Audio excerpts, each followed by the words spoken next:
Hello, good morning, मैं love Kumar Singh. कैसे हैं आप लोग? हम लोग बात करेंगे आज पीरियोडिक टेबल में कैसे एलिमेंट्स का पीरियड और ग्रुप नंबर फाइंड कर लेते हैं, कौन से एलिमेंट हैं, किसके कौन से ग्रुप होंगे, कहाँ प्रेजेंट होंगे, क्या पीरियड होगा, इनके बारे में हम लोग आज डिस्कस करने वाले हैं। तो चलो चलते हैं, पीरियड और ग्रुप नंबर के बारे में जानकारी लेते हैं हम लोग। बड़ा आसान और बड़ा कॉन्सेप्चुअल है। अगर इन चीज़ों को अगर आप सीख गए तो आपको एलिमेंट को प्लेस करना आ जाएगा कि हम कहाँ प्लेस कर पाएंगे उसको एग्जैक्टली। आइए, जैसे मान लो कि अगर हम बात करने जा रहे हैं पीरियोडिक टेबल में हम बात करने जा रहे हैं period and groups,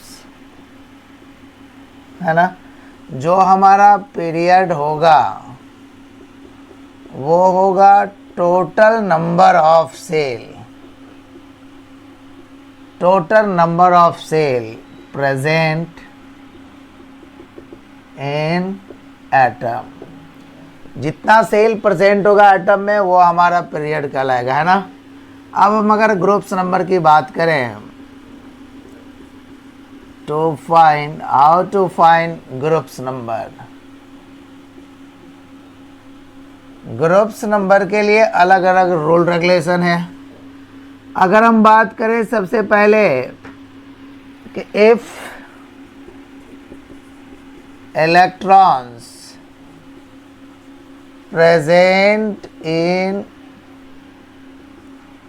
ns subshell then group number बराबर electrons present in ns subshell. ये हमारा पहला रूल है। मैं आपको जानकारी देता हूँ कि इन सारे रूल से कैसे हम लोग ग्रुप नंबर निकाल लेंगे, कैसे फाइंड आउट कर लेंगे। आप जरा देखिए, पहले रूल्स मैं आपको लिखा देता हूँ। If electrons are present in ns and np but not in n-1d subshell, then group number बराबर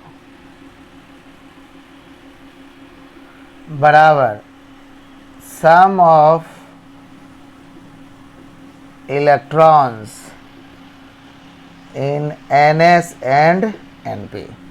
ns np के इलेक्ट्रॉन को हम लोग सम कर देंगे तो वो हमारा आ जाएगा ग्रुप नंबर, है ना। मैं बताता हूँ कुछ देर में कि पीरियड और ग्रुप में क्या अंतर है, पीरियड क्या होगा, ग्रुप क्या होगा। आप परेशान ना हो, पहले मैं पीरियड और ग्रुप के बारे में ही डिस्कस करूँगा, तब जाके उसके रूल्स के बारे में बताऊँगा। नंबर तीसरा, if electrons are present in ns and n-1d subshell then group number बराबर sum of electrons present in ns and n-1d subshell. यहाँ हम इसमें 10 ऐड भी कर सकते हैं। जैसे यहाँ भी अगर हम बात करें तो 10 plus ns plus np electrons भी लिखते हैं, है ना। ये 3 रूल है, मैं बताता हूँ बारी बारी से आपको। सबसे पहले कहा गया कि अगर ns में इलेक्ट्रॉन होगा तो ns के इलेक्ट्रॉन के बराबर हो जाएगा ग्रुप नंबर। ns मतलब आउटर वाले s की बात कर रहा हूँ। और कह रहा है दूसरी बात में ns और np अगर 4s 4p 3s 3p 5s 5p अगर दोनों रहे लेकिन n-1d नहीं रहे, जैसे 4s है लेकिन 3d नहीं है, 5s है 4d नहीं है, तो ns np के इलेक्ट्रॉन को सम करा देंगे या उसमें 10 प्लस ऐड भी कर सकते हैं तो हमारा ग्रुप नंबर आ जाएगा। उसी तरीके से ns और n-1d में भी होना चाहिए। तो वो ग्रुप नंबर को निकालने के लिए हम लोग उसके इलेक्ट्रॉन्स को भी जोड़ देते हैं। अब जरा आप देखो, मैं पीरियड और ग्रुप नंबर के बारे में निकालने का रूल्स बताया आपको, लेकिन पीरियड और ग्रुप नंबर होता क्या है वो जरा ध्यान से देखो।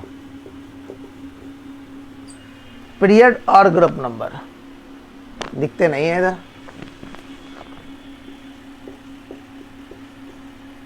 पीरियड ये जो आप देख रहे हो, ये और ये ध्यान से देखो, ये हमारा जो आप देख रहे हो 1 2 3 4 5 6 7, ऐसा डिजिट इंडिकेट किया गया ना, डिजिट 1 2 3 4 5, डिजिट जो है ना, ये डिजिट को कहा गया है पीरियड है।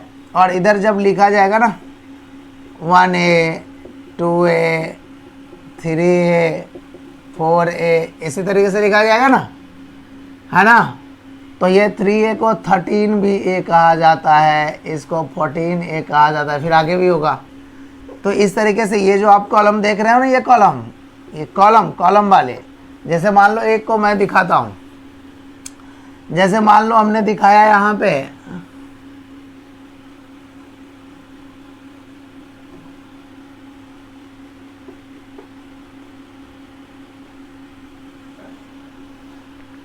जैसे मान लो मैंने यहाँ पे दिखाया, ये फर्स्ट अगर माना इसको तो यहाँ पे क्या दिखाएंगे, हाइड्रोजन, और उधर वाले में हीलियम होगा। पहले या सेकेंड में देख लो, लिथियम, बेरिलियम, बोरॉन, इसी तरीके से कार्बन, इसी तरीके से नाइट्रोजन, इसी तरीके से ऑक्सीजन, इसी तरीके से फ्लोरीन, इसी तरीके से नियॉन, और इसके ऊपर क्या आ जाएंगे, हीलियम। तो जरा बताओ, ये जो lithium, beryllium, boron, carbon, nitrogen लिखा गया ना, ये कैसे लिखा गया, लेफ्ट टू राइट, मतलब हॉरिजॉन्टली पे। जैसे मान लो कि आप अगर क्लासरूम में बैठे हो तो हॉरिजॉन्टल कैसा हो गया, हॉरिजॉन्टल का मतलब मान लो कि ऐसा, ये वाला जो आगे वाला है ना, ये हॉरिजॉन्टल हो गया, और लंबा वाला जो है ना वर्टिकल हो गया, वो कॉलम कहलाते हैं। तो ये हमारा पीरियड का एलिमेंट हो गया। और इधर आएंगे lithium, sodium, potassium, rubidium, caesium और फ्रांसी, ये हमारा ग्रुप का एलिमेंट हो गया। तो ग्रुप जो होता है वो वर्टिकली अरेंज होता है, और पीरियड जो होता है वो हॉरिजॉन्टली अरेंज होता है ना। तो पीरियड का मतलब हो गए हॉरिजॉन्टल रो, पीरियड का मतलब हो गया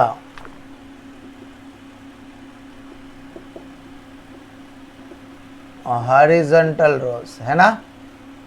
और देयर आर 7 इन नंबर, है ना।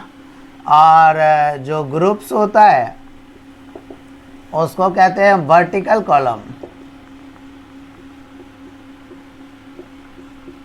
है ना। मॉडर्न पीरियोडिक टेबल में जो लॉन्ग फॉर्म पीरियोडिक टेबल हम लोग स्टडी करेंगे, there are 7 period and 18 groups in long form of modern periodic table, है ना।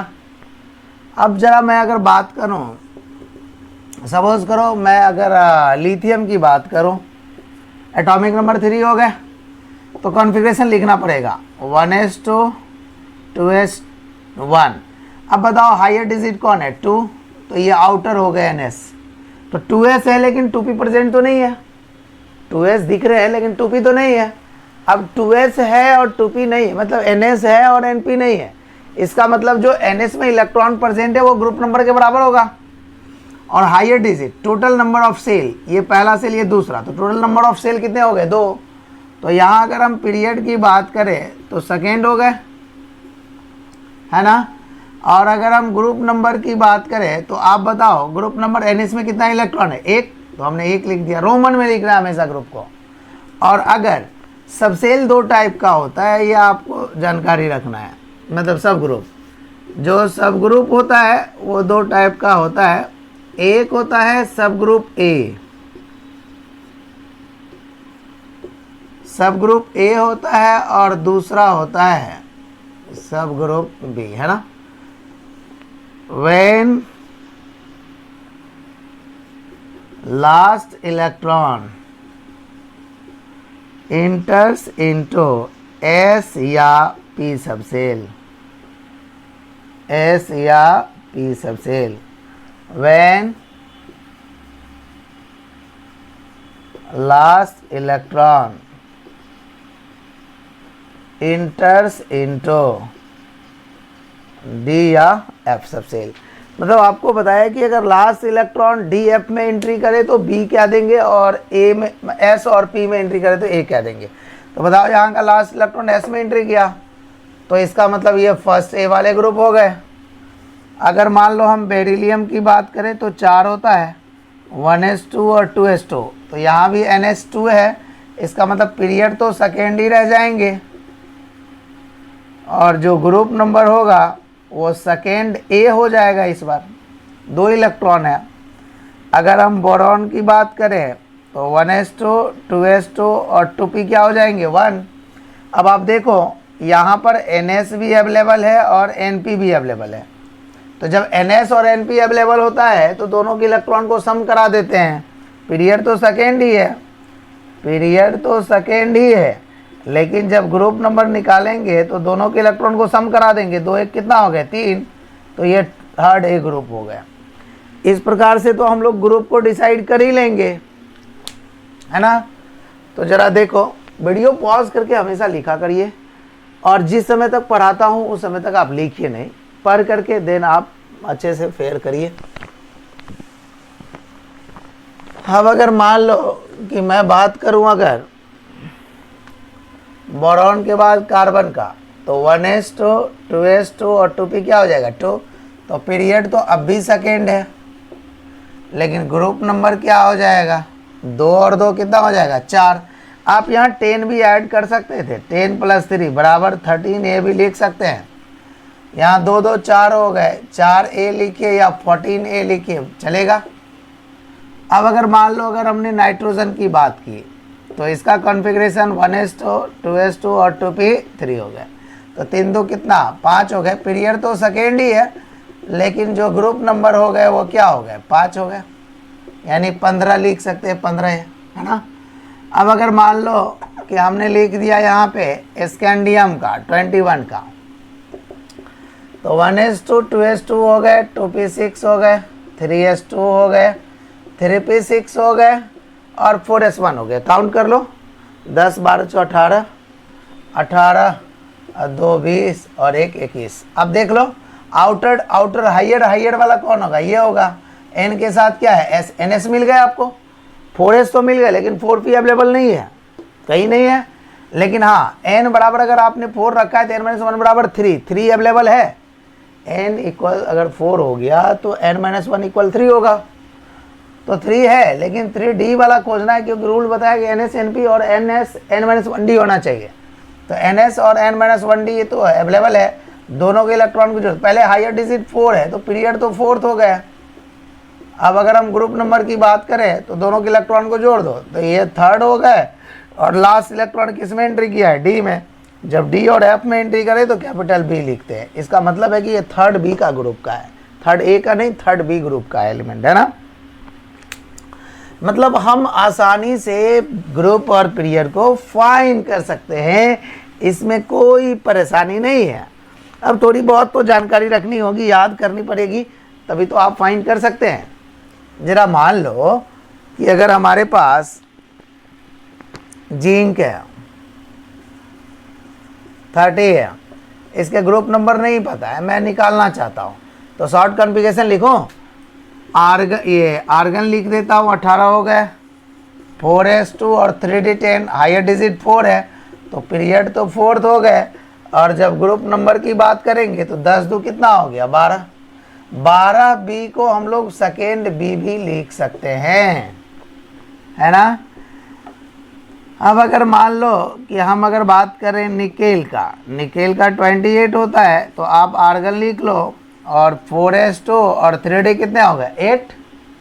तो अब आप देखो 4 तो हो गए, पीरियड तो 4th ही है, लेकिन जो ग्रुप नंबर है वो 8 2 कितना हो गए 10, 10 बी लिखो, है ना, ये बी वाले हो गए।